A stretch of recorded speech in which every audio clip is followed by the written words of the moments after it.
कर्नलगंज के तहसील परिसर में अधिवक्ताओं का क्रमिक अनशन छठवें दिन भी लगातार जारी है। अधिकारियों की कार्यशैली से नाराज अधिवक्ताओं के द्वारा उनके ही विरुद्ध क्रमिक अनशन की शुरुआत कर दी गई है, जिसको लेकर छठवें दिन लगातार क्रमिक अनशन जारी दिखाई दिया। लेकिन छठवें दिन क्रमिक अनशन के दौरान एक महत्वपूर्ण चीज़ देखने को मिली, जहां अधिवक्ताओं के क्रमिक अनशन को एक बड़ी मजबूती मिलती दिखाई दी, जिसके दौरान बार काउंसिल उत्तर प्रदेश के सह अध्यक्ष जय नारायण पांडे भी अधिवक्ताओं के क्रमिक अनशन में शामिल हुए। साथ ही उन्होंने अधिवक्ताओं के क्रमिक अनशन को अपना समर्थन दे दिया, जिससे अधिवक्ताओं का जोश और भी हाई दिखाई दिया। बार काउंसिल के सह अध्यक्ष जय नारायण पांडे की मौजूदगी के दौरान अधिवक्ताओं ने जमकर नारेबाजी की। साथ ही अधिवक्ताओं के साथ मौजूद बार काउंसिल के सह अध्यक्ष जय नारायण पांडे ने इस क्रमिक अनशन पर कड़ा विरोध दर्ज कराया। साथ ही उन्होंने अधिकारियों को कड़ी चेतावनी दी।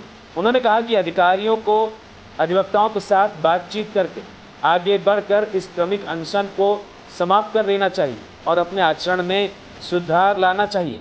लेकिन अधिकारियों के द्वारा ऐसा न करना बड़ी ही निंदा का विषय है। साथ ही उन्होंने कड़ी चेतावनी देते हुए कहा कि अगर जल्द ही जिले तथा क्षेत्र के अधिकारियों ने इस क्रमिक अनशन पर कोई कार्रवाई नहीं की तो आंदोलन और भी बड़ा होगा, जिसकी जिम्मेदारी अधिकारियों की होगी। अपने आगमन के दौरान बार काउंसिल के सह अध्यक्ष जय नारायण पांडे ने अधिवक्ताओं को पुस्तक भी भेंट की। उन्होंने लगभग 50,000 रुपये का पुस्तक अधिवक्ताओं को भेंट किया। सर, आपका? जय नारायण पांडे, सदस्य बार काउंसिल उत्तर प्रदेश। मैं वहाँ का पदाधिकारी सह अध्यक्ष बार काउंसिल उत्तर प्रदेश हूँ। बिल्कुल, ये तो आज तो 6 दिन से क्रमिक अनशन है, उसके पहले भी से भी हड़ताल चल रहा है यहाँ पे।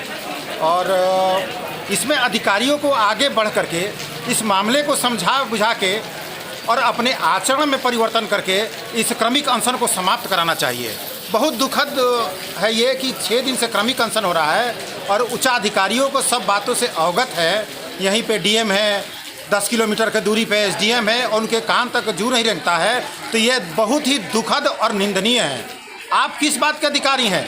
आप जनता के रहनुमाई करते हैं, जनता के अधिकारी हैं। जनता के टैक्स से, अधिवक्ताओं के मेहनत से करके हुए आपको सैलरी दी जाती है। क्या आप मानसिक संतुलन इतना खो देते हैं कि आप अपने बार के पदाधिकारियों से, बार के अधिवक्ताओं से आप बात करना नहीं चाहते हैं? किस बात का ये घमंड है? किस बात का घमंड है कि आप एसी में बैठे हुए हैं और आपका मानसिक संतुलन खराब हो रहा है? और यहाँ पे बारिश हो रही है, आप घूम के देखिए चैम्बरों में पानी हुआ है, चैम्बर टपक रहे हैं, बैठने की व्यवस्था नहीं है। ये सुधार करना चाहिए कम से कम। न्याय के 2 पहिए होते हैं, एक पहिए मर्सिडीज के लगा दिए हो, एक साइकिल के पंचर पहिया लगा दिए हैं। इसकी मैं घोर निंदा करता हूँ और इसको जितना जल्द से जल्द हो सके शासन प्रशासन को लग के वार्ता करके शांतिपूर्वक समझौता करा के इसको करना चाहिए। कहीं ऐसा ना हो कि ये आंदोलन की आग कहीं और जगह ये पहुँचे, तो ये बहुत भयानक हो सकता है। ऐसे ही एक वार्ता अभी तत्कालीन देवरिया में हुआ है, जो 1 महीने से चल रहा है, वहाँ के डीएम की कार्यशैली से। ये सही नहीं है, मैं इनका समर्थन करता हूँ। और एक नेचुरल जस्टिस के खिलाफ काम हो रहा है कि न्यायालय बैठती है। जिस तरह से मेरे अधिवक्ता भाइयों ने बताया कि सभी मुकदमों को बिना सुनवाई एक ही दिन पोर्टल पे ये कर दिया गया है कि मुकदमे जो है खारिज कर दिए गए बिना सुनवाई के। ये क्यों?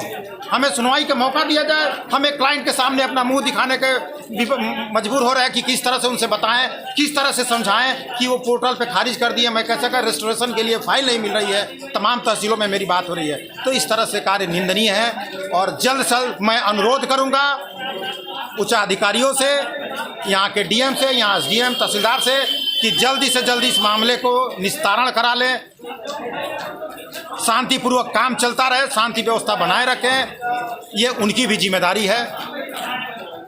बहुत बहुत धन्यवाद।